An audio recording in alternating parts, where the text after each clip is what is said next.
Congress leader Priyanka Vadra की, जिन्होंने आज वायनाड लोकसभा से नामांकन भर दिया है। राहुल गांधी के इस्तीफा देने के बाद यह सीट खाली हो गई थी। इस दौरान प्रियंका के साथ सोनिया और लोकसभा में विपक्ष के नेता राहुल गांधी भी मौजूद थे। साथ ही रॉबर्ट वाड्रा और दूसरे लोग भी मौजूद रहे।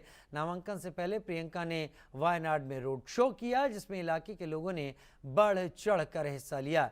प्रियंका के रोड शो में कांग्रेस अध्यक्ष मल्लिकार्जुन खड़गे, पूर्व पार्टी प्रमुख सोनिया गांधी और राहुल गांधी मौजूद रहे। कांग्रेस पार्टी के वरिष्ठ नेता और लोकसभा सांसद तारिक अनवर साहब मेरे साथ बातचीत करने के लिए। सर, आज प्रियंका गांधी वाड्रा ने वायनाड से नामांकन दाखिल किया है। उनके नामांकन को किस तरह से देखते हैं और आपको लगता है कि जिस तरह से 2024 में राहुल गांधी जिस मार्जिन से जीत के आए थे, प्रियंका गांधी वाड्रा उस रिकॉर्ड को और तोड़ पाएंगी और अच्छा रिकॉर्ड बना पाएंगी? देखिए, एक बात तो स्पष्ट है कि उनकी जीत सुनिश्चित है। दूसरा ये कि ये वायनाड के लोगों की मांग थी, क्योंकि राहुल जी के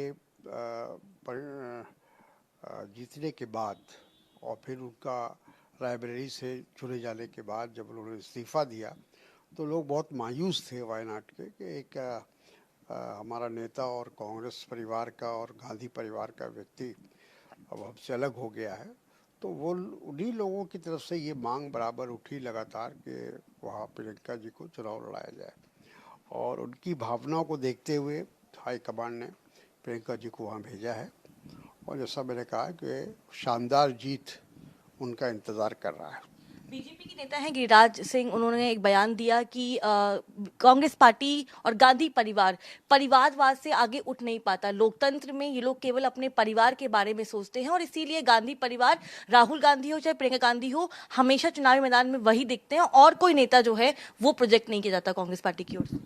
देखिए, ये परिवारवाद वाला जो फार्मूला है या नारा है, ये बेकार हो चुका है और देश ने इसको ठुकरा दिया है। सभी पार्टी के अंदर कई ऐसे वरिष्ठ नेता हैं जिनके बच्चे, जिनके परिवार के लोग राजनीति में आए। लोकतंत्र में अगर किसी को राजनीति में आना होता है, लोकसभा और राज्यसभा में आना होता है या विधानसभा में आना होता है, तो जनता के द्वारा चुना जाता है। वो बगैर जनता के अप्रूवल के कोई राजनीति में नहीं आ सकता है। तो जो भी लोग आए हैं अब तक, चाहे जिस दल से आए हों, वो जनता के द्वारा चुने हुए लोग हैं और उनके ऊपर उंगली उठाना, क्वेश्चन मार्क करना गलत है। सर, दिल्ली में जिस तरह से प्रदूषण बढ़ता जा रहा है, AQI जो है वो 300 से पार है। लगातार दिल्ली सरकार की ओर से यही कहा जा रहा है कि हरियाणा, उत्तर प्रदेश जिम्मेदार है। आज सुप्रीम कोर्ट में ये मामला गया, वहां पर सुप्रीम कोर्ट की ओर से कड़ी टिप्पणी आई है कि कोई भी सरकारें हों लेकिन उनको जनता के बारे में सोचना चाहिए। सुप्रीम कोर्ट की इस फैसले को और इस टिप्पणी को किस तरह से देखते हैं आप, और जो ब्लेम गेम की राजनीति चल रही है उसको, उस पर क्या कहना चाहेंगे आप? देखिए, बहुत गलत है। और ये पूरे दिल्ली एक शहरी नहीं है, दिल्ली देश की राजधानी भी है। और अगर दिल्ली में हम पॉल्यूशन को रोक नहीं पाते हैं या नियंत्रण नहीं कर पाते हैं, तो इससे ज़्यादा हमारी नाकामी और क्या हो सकती है।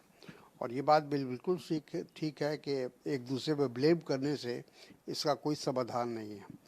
और मैं समझता हूँ कि इसमें सीधे सीधे केंद्र सरकार को हस्तक्षेप करना चाहिए, जो कि दिल्ली देश की राजधानी भी है और तमाम जो हमारे विदेशी मेहमान आते हैं, हमारे जो टूरिस्ट आते हैं, वो सब में इसको उनको झेलना पड़ता है। चाहे लालू यादव का परिवार हो, चाहे मुलायम सिंह यादव का परिवार हो, ये राहुल गांधी का परिवार, सोनिया गांधी का परिवार, ये लोग लोकतंत्र में नहीं जी रहे हैं, ये लोग राजतंत्र में जी रहे हैं। इनको परिवार से बाहर कुछ दिखता ही नहीं। अभी तो उम्मीदवारी है ना, तो उम्मीदवारी परिवार ही हुआ ना। भाई हटे बहन आई, अब भाई बहन हटेंगे तो भांजा आएगा। इससे ज्यादा तो परिवार से बाहर की तो पार्टी ही नहीं है कांग्रेस।